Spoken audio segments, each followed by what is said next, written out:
Actually I am studying class 12। सो मुझे बचपन से गेमिंग में बहुत ज़्यादा इंटरेस्ट था और गेम्स करने में मेरे को बहुत ज़्यादा अच्छा लगता था।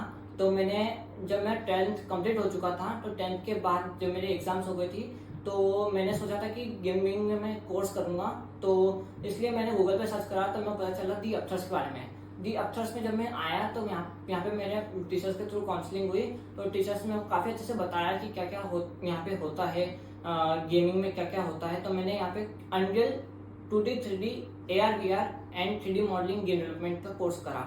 यहाँ पे जब मैं कोर्स चल रहा था तो मेरे को काफ़ी अच्छा एक्सपीरियंस मिला। यहाँ पे टीचर्स ने थियोरेटिकली की जगह प्रैक्टिकली यहाँ पे सिखाया मेरे को कि किस तरह से एक्चुअली में क्या इंडस्ट्री में होता क्या है, और मुझे काफ़ी अच्छा एक्सपीरियंस मिला यहाँ पे।